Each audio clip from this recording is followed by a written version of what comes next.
네, 오늘 말씀은 사무엘상 17장 45절부터 47절 말씀인데요. 우리 잘 알고 있는 말씀인데 우리 세 구절이니까요. 같이 한번 읽도록 하겠습니다. 시작. 다윗이 블레셋 사람에게 이르되 너는 칼과 창과 단창으로 내게 나아오거니와 나는 만군의 여호와의 이름 곧 내가 모욕하는 이스라엘 군대의 하나님의 이름으로 내게 나아가노라. 46절. 오늘 여호와께서 너를 내 손에 넘기시리니 내가 너를 쳐서 내 목을 베고 블레셋 군대의 시체를 오늘 공중의 새와 땅의 들짐승에게 주어 온 땅으로 이스라엘의 하나님이 계신 줄 알게 하겠고. 47절. 또 여호와의 구원하심이 칼과 창에 있지 아니함을 이 무리에게 알게 하리라. 전쟁은 여호와께 속한 것인즉 그가 너희를 우리 손에 넘기시리라. 아멘. 네, 오늘 말씀을 통해서 함께 은혜 나누기 원하는데요. 이번 주에 GT 말씀을 이제 쭉 보실 때 가장 많이 등장했던 단어가 혹시 뭔지 알고 계실까요? 뭐 여러 단어가 나왔겠지만 저는 찬양이라는 단어가 개인적으로 좀 많이 발견이 되었던 것 같습니다. 어제 월요일 본문부터 계속해서 하나님을 찬양하는 여러 가지 이유들에 대해서 이야기를 하고 있었는데요. 기도를 응답하시는 하나님, 죄를 사하시는 하나님, 우리를 가까이 하시는 하나님, 엄위하게 그걸 초월하여 응답하시는 하나님, 또 자연을 보존하시고 역사를 보존하시는 하나님, 구원을 이루시고 성화를 이루시는 하나님, 이런 다양한 이유로 하나님을 찬양하고 있었습니다. 이런 하나님을 찬양한 이유는 너무나도 다양한데요. 이 찬양의 근원이 무엇일까를 한번 생각해 보았습니다. 근데 그 하나님을 찬양한다는 것의 근원이 뭘까를 생각해 보니까 한 단어로 이야기하자면 하나님을 향한 우리의 경외의 표현이다라는 생각을 가지게 되었습니다. 우리 GT 영상을 통해서 우리 말씀을 통해서도 이제 잘 들으셨겠지만 이 경외라고 하는 단어에 두 가지 의미가 동시에 포함되어 있다고 합니다. 하나님을 향한 두려운 마음을 가짐과 동시에 또 친밀함이라는 의미를 함께 가지고 있다라고 이야기를 하는데요. 크고 거룩하신 하나님을 향해서 우리가 그 피조물로서 인간으로서 두려워하는 마음을 가짐과 동시에 그러한 우리를 향해서 그 인자와 성실로 우리의 사랑으로 용납하신 하나님께 그런 친밀함으로 나아가는 자세를 경외라고 이야기를 하고 있었습니다. 우리의 찬양도 이런 경외의 마음으로부터 시작된 것을 보았는데요. 우리가 찬양을 드린다는 것은 그냥 우리가 노래를 부른다 혹은 뭐 우리의 감정을 표현한다 이런 것이 아니라 하나님 앞에서 우리의 그런 겸손함을 고백함과 동시에 하나님을 높이며 나아가는 것이 바로 찬양이기 때문입니다. 그래서 찬양의 근원이 하나님을 경외하는 것이다 라고 말씀을 통해서 발견하게 되었고요. 오늘 우리가 말씀을 통해서 보게 된 이 다윗 역시도 하나님을 찬양하는 사람이었고 동시에 하나님을 경외하는 사람이었다는 것을 알 수 있게 되었습니다. 오늘 읽은 말씀 너무 유명한 말씀입니다. 이제 초등부 아이들은 물론이고요. 이제 교회를 안 다니는 사람들마저도 다윗과 골리앗 하면은 그 돌로 던져서 그 거인 죽인 이야기 뭐 이런 식으로 이제 알고 있는데요. 우리가 이 이야기를 통해서 어떤 그 사건을 통해서는 너무 간단한 이야기인데 이 싸움 앞에서는 다윗의 마음을 한번 말씀을 통해 보려고 합니다. 결론부터 말씀드리면 이 다윗의 마음 속에는 하나님을 향한 경외하는 마음이 있었다는 것을 함께 말씀을 통해 보려고 합니다. 블레셋과 이스라엘 사이에 전쟁이 일어나게 되었습니다. 지금도 우리가 많이 이스라엘과 싸우고 있지만 이 당시에 근데 이 전쟁의 핵심은 단순히 누가 더 강하냐 이 싸움은 아니었습니다. 이스라엘 군대가 세냐 아니면 블레셋이 세냐 이런 수준이 아니라 성경이 이야기하고 있는 점은 성경이 집중하고 있는 점은 누가 하나님을 두려워하고 있는가 이것에 좀 더 초점을 맞추고 있습니다. 먼저 살펴볼 것은 이스라엘과 다윗이라는 두 공동체를 두 사람들을 함께 보려고 하는데요. 이스라엘은 사람을 두려워했고 그리고 다윗은 하나님을 두려워했습니다. 그 이스라엘과 다윗이 함께 맞서게 될 골리앗으로 대표되는 그 블레셋은 매우 거대한 적이었습니다. 골리앗은 결코 평범한 사람 수준으로는 맞설 수 없는 대적이었는데요. 성경의 묘사를 보면 그 키가 6규빗이다라고 이야기를 하는데 이제 제가 GT 해설 본문을 보니까 이제 45cm가 한 규빗이라고 되어 있더라고요. 45 곱하기 6 하면은 키가 270 정도 된다고 합니다. 저보다 1m가 더 크더라고요. 그런데 어쨌든 그런 큰 키를 가진 골리앗이 그냥 뭐 피지컬만 우리가 좋아도 와, 저 사람 너무 못 이기겠다 할 텐데 당시에 아마 가장 좋은 무기, 가장 좋은 갑옷을 입고 전쟁하러 나왔습니다. 이러한 골리앗으로 대표되는 블레셋 앞에서 이스라엘은 아무도 싸우러 나아가지 못했습니다. 가장 윗사람이 사울 왕부터 시작해서 가장 낮은 그 병사 한 명까지 아무도 온 이스라엘이 두려움에 빠지게 되었다라고 이야기를 하고 있었습니다. 이 싸움의 기간이 얼마나 물론 더 길었을 수도 있지만 골리앗이 40일 동안 아침 저녁으로 이스라엘을 조롱하고 하나님을 조롱했다라고 이야기를 하는데요. 거의 무슨 아침 조례하되 뭐 조롱하고 아침 저녁에 마칠 때 조롱하는 그런 계속되는 소리 속에서 아무도 나서지 못할 만큼 이스라엘은 너무나도 큰 공포에 빠져 있었다라고 성경에서는 설명해주고 있습니다. 이때 이스라엘의 초점은 바로 골리앗이라는 그 사람에게 맞춰져 있었습니다. 저 골리앗이 얼마나 큰지, 얼마나 튼튼한 무기를 가지고 있는지, 얼마나 그런 단단한 갑옷을 가지고 있는지 이런 것을 바라보게 되었습니다. 그 결과는 우리는 쟤 못 이긴다라고 하는 게 이스라엘의 결론이었습니다. 양쪽 진영이 대치는 하고 있었지만 이스라엘은 뭐 싸울 엄두도 내지 못할 만큼 야 그래도 우리 한번 붙어보기라도 하자라는 엄두도 못 낼 만큼 큰 고민과 그런 두려움 속에 있었습니다. 이때 이 순간에 다윗이 등장을 하게 되는데요. 뭔가 우리 생각에는 다윗이 뭔가 영웅적인 모습으로 나타나서 야 너 뭐하고 그냥 내가 이 전쟁 끝내주겠다 하고 뭔가 그렇게 나타난 모습이라면 좋았겠지만 다윗의 모습은 그렇게 강한 모습으로 나오지 않습니다. 다윗이 이 싸움의 자리에 전쟁터에 오게 된 이유는 단순히 아버지 심부름 때문에 오게 되었습니다. 야 가서 형들한테 밥 좀 갖다 주고 좀 잘 있나 좀 살펴보고 와라. 이것이 이제 다윗이 오게 된 이유였는데요. 이때 다윗이 그 골리앗의 조롱을 하나님을 향한 그런 모욕을 듣게 되었습니다. 그러자 다윗은 아무도 나서지 못하고 있던 이 상황 속에서 그 즉시 골리앗과 싸우겠다는 결심을 품게 되었습니다. 누가 보아도 균형은 맞지 않습니다. 270m의 거인과 작은 소년 다윗. 다윗이 전쟁에 이제 병사로 뭐 우리 지금 징집이 되지 않았던 이유는 그가 아직 한 명분의 싸움도 감당하지 못할 만큼 어린 소년이었기 때문입니다. 심지어는 이제 그 다윗이 형들을 찾아가서 형 이거 아빠가 밥 갖다 주래라고 줬을 때 야 너 왜 여기 있냐 너 그 양은 안 돌보고 너가 지금 교만하니까 막 이렇게 전쟁에 너가 여기 장난치러 온 데인 줄 알아? 라고 책망할 만큼 그렇게 인정받지 못했던 그런 연약한 한 명의 소년에 불과했습니다. 그러나 다윗은 그 싸움의 자리에 싸움을 나아가겠다고 결심하는 그 자리에서 어떤 거대한 대적인 골리앗이나 자신의 작은 능력에 초점을 두지 않고 있었습니다. 다윗이 온전히 집중하고 있는 것 하나는 바로 골리앗이 지금 모욕하고 있는 그 하나님의 이름이었습니다. 우리 17장 26절 말씀 한번 읽어볼까요? 다윗의 말인데요. 같이 한번 읽어보겠습니다. 시작. 다윗이 곁에 서 있는 사람들에게 말하여 이르되 이 블레셋 사람을 죽여 이스라엘의 치욕을 제거하는 사람에게는 어떠한 대우를 하겠느냐? 이 할례받지 않은 블레셋 사람이 누구이기에 살아계시는 하나님의 군대를 모욕하겠느냐? 다윗의 분노의 포인트는 명확했습니다. 자기는 하나님이 너무너무 좋은데 하나님을 너무너무 사랑하는데 그 하나님의 이름이 저 이방인 골리앗에게 멸시당하고 모욕당한 것은 다윗은 참을 수 없었던 것입니다. 그렇기 때문에 대적이 얼마나 큰지 혹은 내가 얼마나 능력 있는 사람인지 이것은 중요하지 않았습니다. 당장 저 하나님의 이름을 더럽히고 있는 골리앗을 물리치겠다 하는 열심이 다윗의 마음속에 가득 차게 되었습니다. 그래서 이제 다윗은 이제 그동안 자신이 겪어왔던 시간들을 돌이켜 보면서 이렇게 고백하는데요. 제가 36절 한번 읽어보겠습니다. 주의 종이 사자와 곰도 쳤은즉 살아계신 하나님의 군대를 모욕한 이 할례받지 않은 블레셋 사람 이리이까 그가 그 짐승의 하나와 같이 되리이다라고 그렇게 자신이 나서겠다고 고백하고 있습니다. 그동안 자신이 양떼를 치면서 물리셨던 사자와 곰처럼 골리앗 역시도 그런 똑같은 최후를 맞이하게 할 것이다 라고 하는 고백인데요.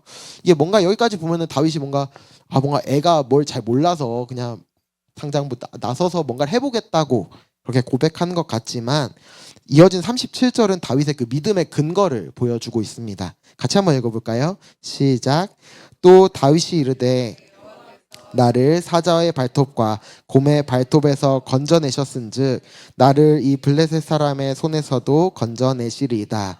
사울이 다윗에게 이르되 가라, 여호와께서 너와 함께 하시기를 원하노라. 눈에 보이는 골리앗은 너무나도 큽니다. 그리고 자신의 능력은 그에 비하면 너무나도 부족했습니다. 하지만 다윗은 자신의 하나님이, 자신이 고백하는 하나님, 자신이 사랑하는 그 하나님이 분명히 살아계시다라는 것을 믿음으로 고백하고 있습니다. 분명한 하나님을 향한 경외심과 믿음을 가지고 있었습니다. 그 골리앗은 비교도 되지 않을 만큼 하나님은 강하신 분이시고요. 그리고 지금 내 눈에 보이진 않고 우리 상황은 좋지 않지만 지금까지 나를 지켜주신 그 사랑의 하나님이, 나를 사랑하시는 내 하나님이 하나님의 이름을 위해 나아간 자신을 앞으로도 지켜주실 것이다 라고 하는 믿음이 있었습니다.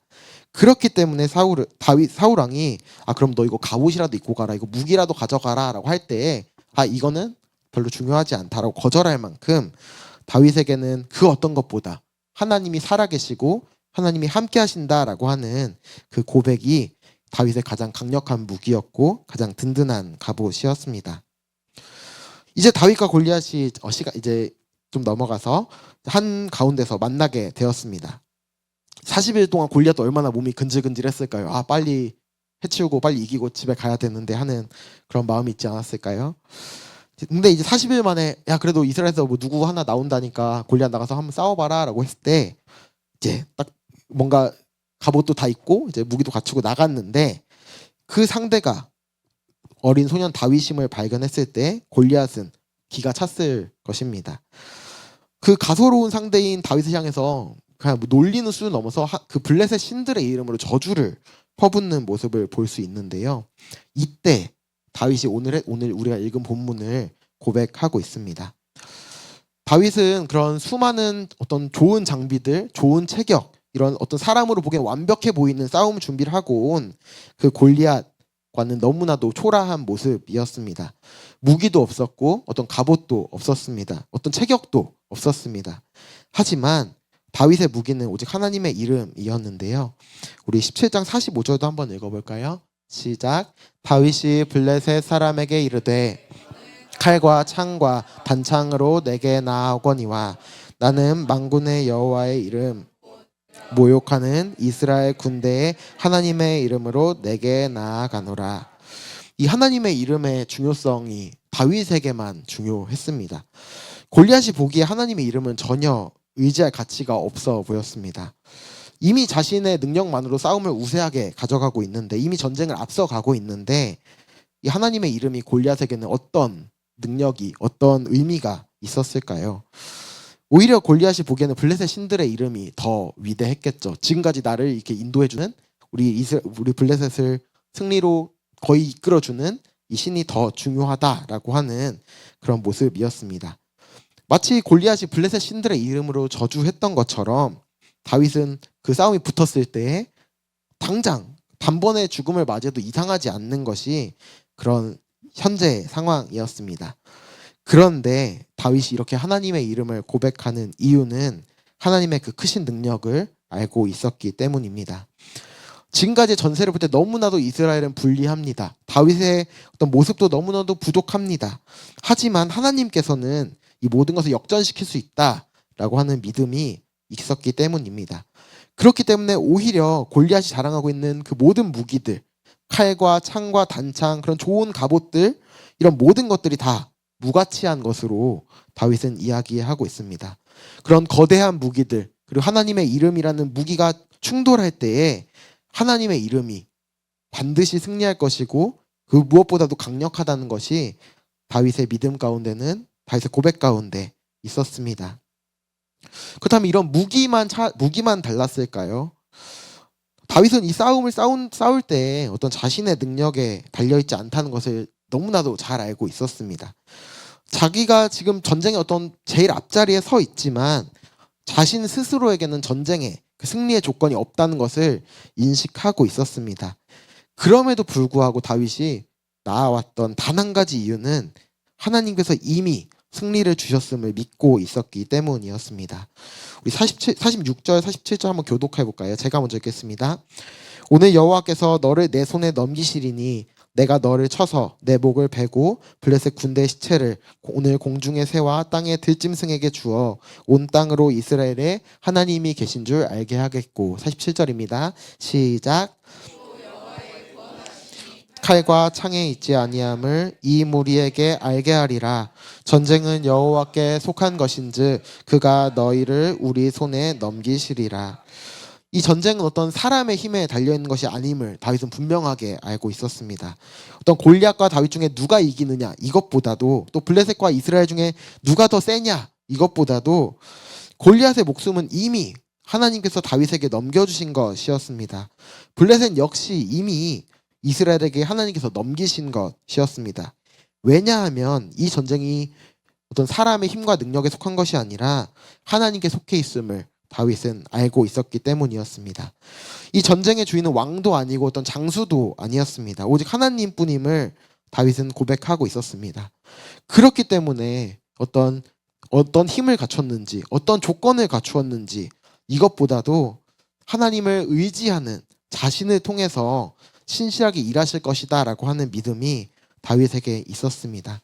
그리고 우리가 잘 알고 있는 것처럼 다윗의 이 믿음의 고백대로 골리앗을 물맷돌 하나로 쓰러뜨리시고, 그리고 그동안 골리앗이 수많은 어떤 전쟁에서 의지해왔던 그 큰 칼로 골리앗의 목숨을 잃게 하는 그런 하나님의 어떤 역전의 역사를 다윗이 자신의 손으로 이루게 되었음을 우리는 잘 알 수 있습니다. 이 싸움에서 드러난 이 다윗의 마음은, 이 믿음은 단순히 순간적으로 뭔가 솟아나서 용기 있게 행동했던 그런 일시적인 것이 아니었음을 우리는 잘 알고 있습니다. 이런 하나님을 의지하고 하나님을 경외하는 이 다윗의 마음은 다윗의 평생 동안 계속해서 지켜져 왔던 그런 믿음의 고백이었습니다. 그는 시간이 지나서 왕이 된 이후에도 하나님을 경외하는 자가 누리는 복을 고백하고 있는데요. 우리 시편 25편 한번 볼까요? 제가 14절 읽겠습니다. 여호와의 친밀하심이 그를 경외하는 자들에게 있으며 그의 언약을 그들에게 보이시리로다 라고 다윗은 고백하고 있습니다. 그 어떤 상황에서도, 상황이 좋든지 나쁘든지 기쁘든지 슬프든지 그런 어떤 상황에서도 하나님을 경외하는 자들에게, 크신 하나님을 두려워하되 그 하나님이 우리의 아버지 되심을 사랑으로 나아가는 모든 믿는 자들에게 하나님께서 그들을 친밀하게 여겨주시고 그들에게 언약을 이루시는 분이시다라고 하는 것을 다윗은 고백하고 있습니다. 심지어 이어지는 15절 말씀을 보면은 그런 하나님을 경외하는 자들이 때로는 그물에 걸린 것처럼 벗어날 수 없는 것처럼 여겨지는 고난과 위기 가운데 있다 할지라도 하나님께서는 그러한 신실하게 하나님을 경외하는 자들에게 구원의 은혜를 베푸실 것이다 라고 고백하고 있습니다. 우리는 수많은 위기들 앞에서 다양한 해결책을 찾고 의지합니다. 어떻게 하면 내 앞에 저 골리앗을 물리칠 수 있을까? 내가 어떤 무기로 싸워야, 어떤 준비를 해야 이 위기에서 승리할 수 있을까를 고민하곤 합니다. 뭔가를 가지려고 노력하는 것을 뛰어넘어서 내가 저것만 있으면 나는 구원받을 만큼, 내 인생에 어떤 저것만 있으면 다 끝났어, 저것만 가지면 돼 라고 이야기할 만큼 다른 수많은 것들을 의지하곤 합니다. 뭔가 돈을 더 많이 가지면, 뭔가 더 높은 권력을 가지면, 더 사람들에게 많은 명예를 얻으면 그것이 인생의 승리라고, 성공이라고 여겨지는 그런 세상 속에서 우리는 살아가고 우리 역시도 그러한 생각에 빠지기도 합니다. 하지만 성경이 우리에게 이야기하는 진정한 무기는 결코 이 세상에 속해 있지 않다는 것을 우리는 반드시 기억해야 합니다. 오히려 우리가 그렇게 찾고 의지하는 우상들, 그리고 세상 사람들이 의지하는 모든 우상들에 대해서 하나님은 거짓신들은 아무것도 아니고 너희가 그렇게 하나님 외에 다른 구원을 찾는 모든 것들도 다 헛된 것이다 라고 이야기를 하고 계십니다. 우리가 살아가면서 참된 승리를 얻기 위해서, 참된 구원을 얻기 위해서 가져야 하는 유일한 무기는 하나님을 경외하는 마음입니다. 우리에게 진정한 승리를 주시는 분은 오직 하나님뿐이십니다. 그리고 우리가 하나님 앞에 그렇게 우리 마음을 드릴 때, 우리 중심을 드릴 때 하나님이 우리를 가장 친밀하게, 가장 가까이 여겨주시고 가장 좋은 길로 인도해 주신다는 것을 우리는 믿음으로 고백해야 합니다. 우리 시편 146편 5절 말씀도 한번 읽어볼까요? 우리 잘 알고 있는 말씀인데요. 같이 한번 읽어보겠습니다. 시작. 야곱의 하나님을 여호와 자기 하나님에게 자기의 소망을 두는 자는 복이 있도다. 아멘. 이 고백이 저와 여러분의 고백이 되기를 간절히 소망합니다. 하나님을 경외하는 이 믿음은 어떤 개인의 구원, 어떤 다윗의 한 번의 승리 이 정도에만 그치지 않았습니다. 이 경외하는 자의 믿음은 반드시 세상으로 하여금 하나님을 바라보게 하는, 하나님의 영광을 드러내는 것으로 나타나게 됩니다. 다윗이 그 골리앗 앞에서 고백했던 것처럼 온 땅 가운데, 온 이스라엘 가운데 하나님이 살아계시구나라고 하는 것을 널리 알리게 되었습니다. 하나님이 그 우리 조상의 하나님, 아브라함의 하나님, 이삭의 하나님에만 머무르는 것이 아니라 지금 우리 이 상황 속에서도 살아계시는구나라고 하는 것이 알려지게 되었습니다. 또 그동안은 뭔가 골리앗처럼 수많은 무기가 있어야, 뭔가 좋은 조건을 갖추어야 승리할 수 있다고 여겼다면, 그런 창과 칼이 아니라 하나님의 능력으로 구원에 이를 수 있다는 것을 많은 무리가 알게 되었습니다. 우리가 이번 주 말씀 보았던 것처럼 그 어미하게 일하시는, 사람의 방법을 초월하는 방법으로 일하시는 그 전능하신 하나님이 이스라엘 가운데 널리 알려지게 되었습니다. 이 이야기는 단순히 다윗 한 명만을 이야기하지 않습니다. 우리가 오늘 하나님을 고백하는 그 하나님을 경외하고 하나님을 전심으로 의지하는 모든 자들을 통하여서 하나님의 영광스러운 이름이 드러나게 될 것이고, 또 널리 그 크게 일하시는 것이 알려진다는 결론을 보여주고 있습니다.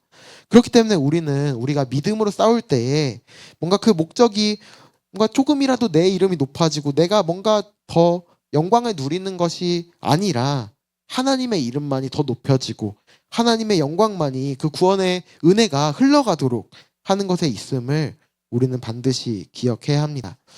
때로는 이 싸움이, 하나님의 영광을 드러낸다라고 하는 싸움이 때로는 미련해 보이기도 합니다.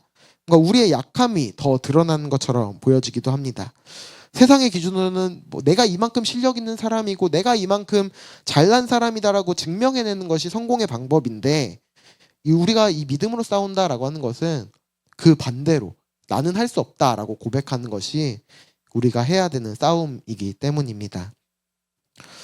그래서 세상의 기준으로는 우리의 실력과 소유, 재능이 부족해 보이기도 합니다. 그러나 다윗이 고백했던 것처럼 어떤 내 이름이 아니라 하나님의 이름을 위해 싸움을 나아갈 때에 하나님은 분명하게 자신의 영광을 드러내실 것입니다. 그렇기 때문에 우리는 이 약함을 드러내는 것, 우리의 연약함을 고백하는 것을 주저할 필요가 없습니다. 세상에서는 그렇게 연약함을 고백하는 것이 뭔가 내 수치가 되곤 합니다. 뭔가 제가 저런 약점이 있대라고 하는 것이 뭔가 내 부끄러운 요소가 되기도 합니다. 뭔가 더 마이너스로 여겨지는 이유가 됩니다. 하지만 하나님 앞에서 고백하는 우리의 연약함, 나의 할 수 없음을 고백하는 것은 결코 부끄러움이 되지 않습니다. 오히려 하나님은 그 자리 가운데 그 하나님을 고백하는 그 사람들에게 오히려 더 가까이 해주시고, 그 빈자리에, 그 힘듦의 자리에 오히려 하나님의 능력으로 채우실 것입니다. 이 고백을 사도 바울도 하고 있는데요. 우리 고린도후서 12장 9절 한번 마지막으로 읽어볼까요? 시작. 나에게 이르시기를 내 은혜가 내게 족하도다. 이는 내 능력이 약한 데서 온전하여짐이라 하시니라. 그러므로 도리어 크게 기뻐함으로 내가 여러 약한 것들에 대하여 자랑하리니 그리스도의 능력이 내게 머물게 하려 함이라. 아멘. 이 고백처럼 우리가 약한 것을 고백할 때 하나님은 오히려 그리스도의 능력으로 우리를 채우신다라고 이야기를 하고 있습니다. 교회의 역사를 볼 때에 교회가 세상보다 더 강할 때 또는 더 뛰어났을 때가 많을까? 아니면 그 세상보다 좀 더 약해 보이고 부족해 보일 때가 많을까? 이것 한번 살펴보았습니다. 근데 그 결과는 뭔가 교회 안에 연약함이 있다는 것, 교회 안에 상처가 있고 아픔이 있다는 것, 이것이 좀 더 많았던 것을 보게 되었습니다. 하지만 그럼에도 불구하고 교회가 왜 지금까지 2000년이 넘는 시간 동안 계속해서 이어져 올 수 있었을까요? 그 안에서도 연약함도 있고 상처도 있고 아픔도 있지만 그 안에서 하나님을 붙잡고 그래도 하나님 찬양하는 사람들, 그래도 하나님 사랑한다고 고백하는 그 하나님을 경외하는 자들을 사용하셔서 그 연약한 교회를 통해서 그 약한 신자들을 통해서 하나님의 영광을 드러내셨던 것이 교회의 역사임을 보게 됩니다. 항상 세상은 신자보다 강해 보입니다. 언제라도 교회는 세상 앞에서 무너질 것처럼 보입니다. 하지만 이 교회가 단순히 사람의 공동체가 아니라 하나님께서 지키시고 이끄시기 때문에 그 모든 신자들과 이 교회는 결코 끊어지거나 무너지지 않고 도리어 하나님의 일하심을 드러내는 그런 귀한 축복의 통로로 쓰임 받게 되었습니다. 지금까지 그러하셨던 것처럼 지금 이 시간에도 앞으로도 계속해서 이 하나님의 역사는 그 하나님을 경외하는 자들을 통해서 이루어지게 될 것입니다. 사람의 힘으로는 할 수 없지만 하나님만이 이 일을 이루실 것입니다. 말씀을 맺겠습니다. 우리에게 여러 가지 싸움이 있습니다. 이제 12통 물붓기를 통해서도 우리가 각자 개인을 위해서도 기도하고 가정을 위해서, 교회를 위해서, 우리 속한 여러 공동체를 위해서 기도하겠지만 그런 각자의 가운데 여러 가지 싸움이 있습니다. 그때 우리가 의지해야 될 것이 무엇일까요? 우리가 또는 그 싸움 앞에서 내세울 수 있는 게 무엇이 있을까요? 뭔가 그런 우리를 덮쳐오는 세상 가운데서, 세상 앞에서 뭔가 우리가 세상보다 더 강하게 드러낼 수 있는 것이 있을까요? 그 싸움 앞에서 우리는 때로는 많은 두려움을 느끼기도 합니다. 마치 이스라엘 백성들이 그 골리앗을 보고 40일 동안 꼼짝도 못했던 것처럼 우리 역시도 그러한 두려움 가운데 빠지기도 합니다. 하지만 우리에게 찾아오는 그 모든 두려움보다 크신 하나님의 계심을 기억하고 그 하나님을 가까이 하기를 힘쓰는 경외함으로 나아가는 저와 여러분이 되었으면 좋겠습니다. 우리 가운데 물론 수고스럽고 무거운 짐이 많이 있지요. 그럼에도 불구하고 그 짐을 하나님 앞에 가지고 나아갈 때에 참된 승리와 평안을 허락하시는 것을 함께 경험하기 원합니다. 올 한 해 가운데 우리 교회 가운데 좋은 것을 아끼지 아니하실 것이라고 약속해 주셨는데요. 오늘 다윗의 고백처럼 하나님의 경외함으로 나아가는 모든 자들에게 하나님은 세상이 알지 못하는 방법으로 그 모든 좋은 결과로 보여주실 것입니다. 지금 우리 손에는 다 잡히지 않고 지금 우리 눈에는 보이지 않는다 할지라도 하나님의 때가 되었을 때는 마치 퍼즐 조각이 다 맞춰졌을 때 아름다운 그림이 되는 것처럼 온 열방이 볼 수 있도록 드러나게 될 것입니다. 그 크신 일을 함께 소망했으면 좋겠습니다. 내 자신뿐만 아니라 우리 공동체를 통해서 온 열방이 하나님의 일하심을 보게 될 것입니다. 우리가 하나님의 동역자가 되어서 하나님의 영광을 이 땅뿐만 아니라 온 열방 가운데 드러나게 될 것입니다.